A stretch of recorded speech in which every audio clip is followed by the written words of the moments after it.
नरसिंह मंदिर, कोलंबी मठ, दत्त प्रभु और सरबंस दानी दसम पिता गुरु गोविंद सिंह जी को प्रणाम कर कर मेरी बात की शुरुआत करना चाहता हूं। आज महात्मा ज्योतिराव की जन्मतिथि है। महात्मा ज्योतिराव ने इस देश में सामाजिक क्रांति लाने में बहुत बड़ी भूमिका अदा की है। आज इस अवसर पर दोनों ज्योतिराव और सावित्रीबाई दोनों को प्रणाम कर कर मेरे बात की शुरुआत करना चाहता हूं। भाई और बहनों, थोड़ा मौसम बिगड़ गया है। कांग्रेस वालों को लगता है कि मौसम बिगड़ा है, मगर मैं उनको बताने आया हूं मौसम नांदेड़ का बिगड़ा है। देश का मौसम बहुत अच्छा है, 400 पार होने वाली है।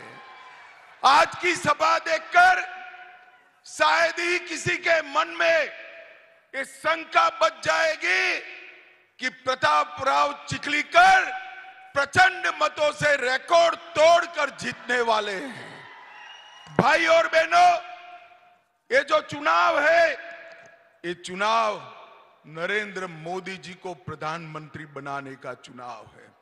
नांदेड़ वालों, आपका एक एक प्रतापराव को दिया हुआ वोट सिर्फ नांदेड़ में प्रतापराव को नहीं जिताएगा, दिल्ली में मोदी जी को तीसरी बार प्रधानमंत्री बनाएगा। मोदी जी ने 2 टर्म के अंदर देश को सुरक्षित किया है, देश को समृद्ध किया है। हमारा अर्थव्यवस्था 11वें नंबर पर छोड़कर मनमोहन सिंह गए थे, 11वें नंबर से मोदी जी 5वें नंबर पर लाए हैं। तीसरी बार प्रधानमंत्री बना दो, हम संसार का तीसरे नंबर का अर्थव्यवस्था बन जाएंगे। इसका मोदी का गारंटी है। भाई और बहनों, हमारे सामने जो चुनाव लड़े राहुल जी के नेतृत्व में, ये सारे लोग यहां पर महाराष्ट्र में 3 पार्टियां इकट्ठा हुई है। एक नकली शिवसेना, एक नकली राष्ट्रवादी और एक आधी बची हुई कांग्रेस पार्टी। अब ये हमारे यहां तो गुजरात में एक कहावत है, 3 तिगड़ा काम बिगड़ा।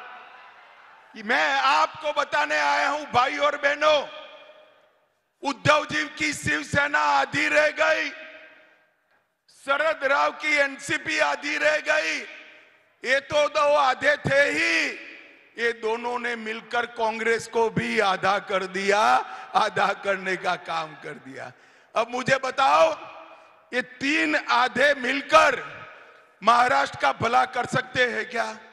जरा जोर से बोलिए, कर सकते हैं क्या? एक ऐसी ऑटो रिक्शा है जिसके 3 पहिए हैं, मगर गवर्नर एम्बेसडर का है, गियर बॉक्स फियाट का है और उसका बाकी का इंजन मर्सिडीज का है। ये ऑटो रिक्शा का कहीं पर भी कोई दिशा तय नहीं हो सकता। इसका भविष्य बहुत स्पष्ट है। ये चुनाव के बाद आपसी मतभेद से ये सभी लोग टूटने वाले हैं।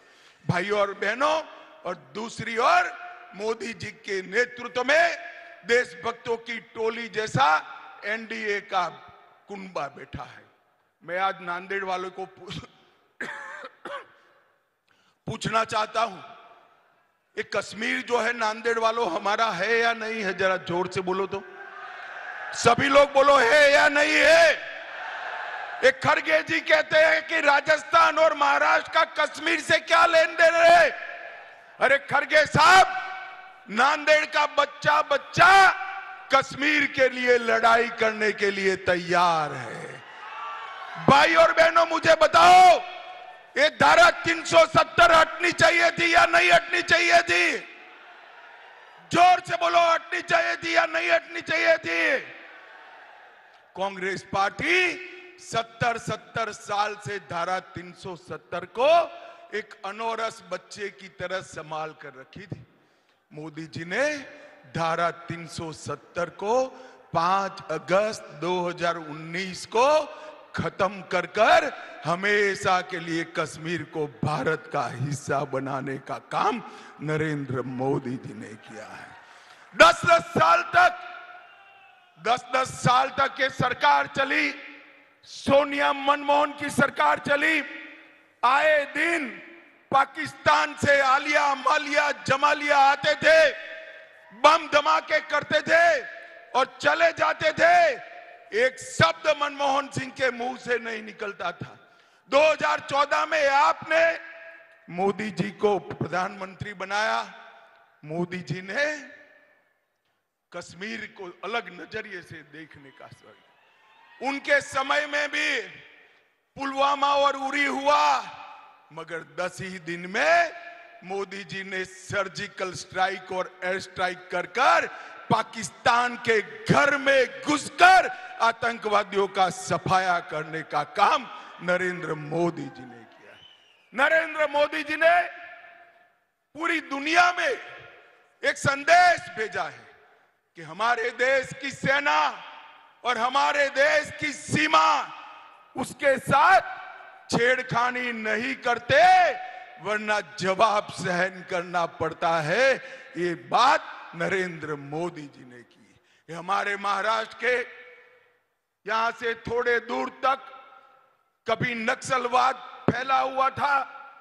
मोदी जी के 10 साल में महाराष्ट्र, बिहार, झारखंड, ओडिशा, तेलंगाना और आंध्र प्रदेश, ये सभी राज्यों से नक्सलवाद को उखाड़ कर फेंकने का काम ये भारतीय जनता पार्टी की सरकार ने किया। मुझे नांदेड़ वालों बताओ जरा, राम मंदिर बनना चाहिए था या नहीं बनना चाहिए था? जोर से बोलो जरा, बनना चाहिए था या नहीं बनना चाहिए था? 70 साल से एक कांग्रेस पार्टी राम मंदिर को अटका कर बैठी थी।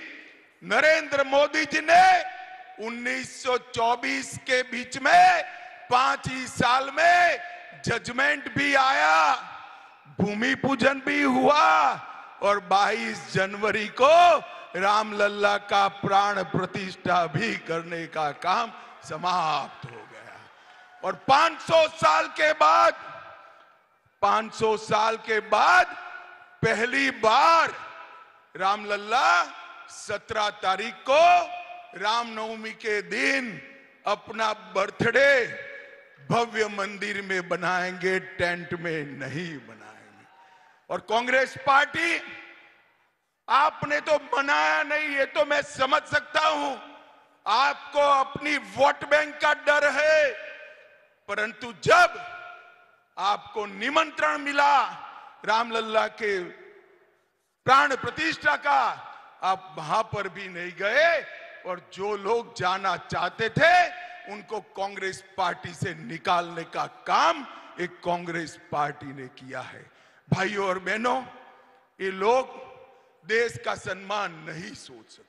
मोदी जी ने काशी विश्वनाथ कॉरिडोर बनाया, करतारपुर कॉरिडोर बनाया, सोमनाथ का मंदिर सोने का बन रहा है, वहां काली माता का मंदिर भी पुनर्स्थापित किया 450 साल के बाद।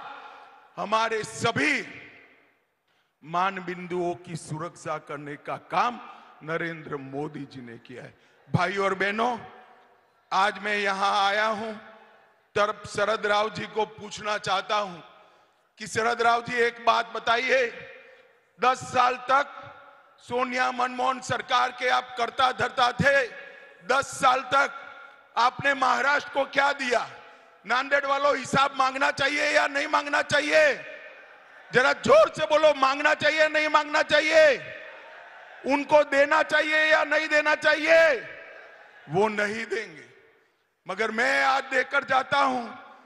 10 साल में उन्होंने महाराष्ट्र को 1,91,000 करोड़ रुपया दिया था और 1,91,000 करोड़ के सामने नरेंद्र मोदी जी के 10 साल में 7,15,000 करोड़ रुपया महाराष्ट्र को देने का काम नरेंद्र मोदी जी ने किया है।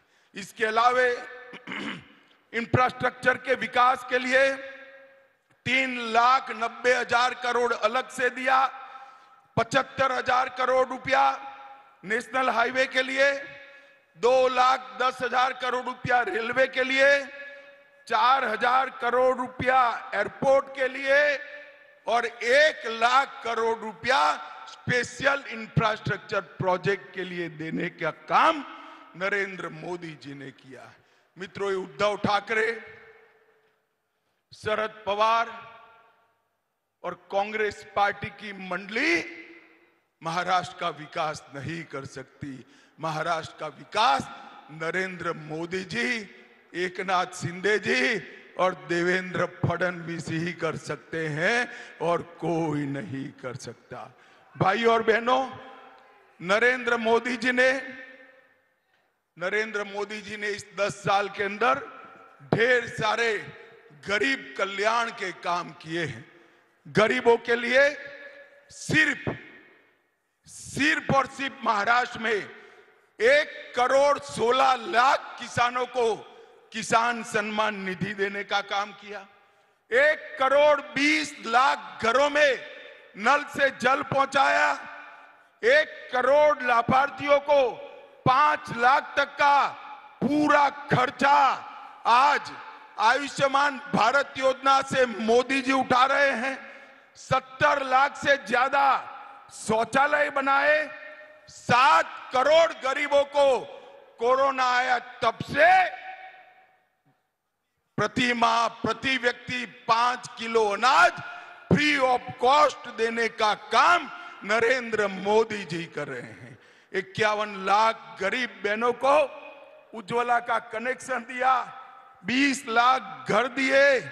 नागपुर में एम्स दिया, IIT नागपुर में दिया, IIIT पुणे में दिया और नागपुर में IIM भी देने का काम नरेंद्र मोदी जी ने किया है। भाई और बहनों, शरद पवार जी इतने साल यहां से इतने दिग्गज नेता रहे मगर महाराष्ट्र का विकास नहीं कर पाए। महाराष्ट्र का किसान हो, गरीब हो, युवा हो, महिला हो, ये सभी का सर्वांगीण विकास करने का काम अगर कोई कर सकता है तो केवल और केवल नरेंद्र मोदी जी कर सकते हैं और कोई नहीं कर सकता। भाई और बहनों, नांदेड़ की मैं बात करता हूं। 300 किलोमीटर लंबा राजमार्ग नांदेड़ जिला में बना। नांदेड़ हवाई अड्डे को फिर से चालू किया। मुंबई नागपुर बाला साहब ठाकरे महाराष्ट्र समृद्धि एक्सप्रेस के साथ जालना नांदेड़ एक्सप्रेसवे बनाकर जोड़ने की मंजूरी दी। 86,000 करोड़ की लागत से नागपुर गोवा शक्तिपीठ एक्सप्रेस बनाया। 12,000 करोड़ की लागत से कृष्णा मराठवाड़ा सिंचाई योजना को अप्रूव किया और 2300 करोड़ की लागत से बाढ़ प्रबंधन का काम भी नरेंद्र मोदी सरकार ने किया। और जोर से ताली लगाना, औरंगाबाद का नाम संभाजी नगर करने का काम भी भारतीय जनता पार्टी ने किया। उस्मानाबाद का नाम धाराशिव करने का काम भारतीय जनता पार्टी ने किया। और स्थिति देखिए, बाला साहब मांग करते थे कि इसका नाम संभाजी नगर हो। शरद पवार जी विरोध करते थे। आज भाजपा सरकार ने, शिवसेना सरकार ने संभाजी नगर नाम किया मगर उद्धव ठाकरे के मुंह पर हंसी नहीं दिखाई पड़ती है। भाई, हंसी नहीं दिखाई पड़ती। भाई और बहनों, अंत में यही कहने आया हूं मैं, ये चुनाव जो है 2047 में देश को पूर्ण विकसित देश बनाने का चुनाव है। मोदी जी को तीसरी बार प्रधानमंत्री बनाने का मत है।